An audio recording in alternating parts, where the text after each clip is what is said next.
egameni likaJesu, amen. Nami-ke ngiphakama nokumbonga uNkulunkulu ongihlengile kuze manje. Ngibonga kakhulu izinto angenzele zona, futhi siqala nje umkhosi kube nezinto ezimbili engicelayo ukuthi uNkulunkulu angenzele zona. Kuthe usuku lwesibili singenile emkhosini zenzeka lezo zinto, nawabona amandla kaNkulunkulu. Ngiyabonga kakhulu uNkulunkulu nanokuthi-ke isikhathi esiningi ngihlushwe kakhulu i-BP. Amaphilisi kade nganoma ngeminyaka emingaki ngiyawalanda nje ngibabeke lapha, sengineminyaka impela ngagcina ukuwasebenzisa.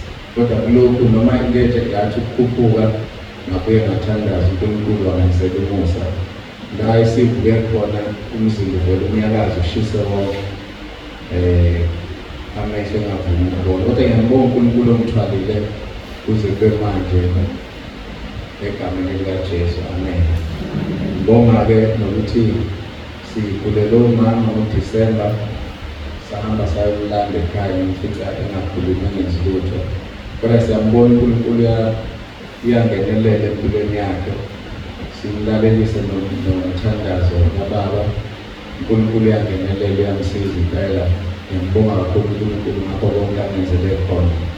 Sasimbeke okugcina ukubonga uNkulunkulu ukuthi sengihlalile ngasebenza isikhathi eside, ubaba lokhu engikhulekela. Ziningi izinto ebezenzeka empilweni yami. Ngathola umsebenzi, bangifaka ku-contract ka-9 months. Kusho ukuthi-ke ngikufanele ukuthi ngivuselele ngoDisemba. Bathula-ke nje abangasho lutho. Kuthe nami bese ngitshela mhlasimbe ngeke ngisavuselele, ngazasebengibiza-ke bathi angisayine-ke, ngayisayina. Nasemsebenzini kuyasebenzeka, ngiyambona nje uNkulunkulu ungithwele egameni likaJesu Kristu inkosi, amen.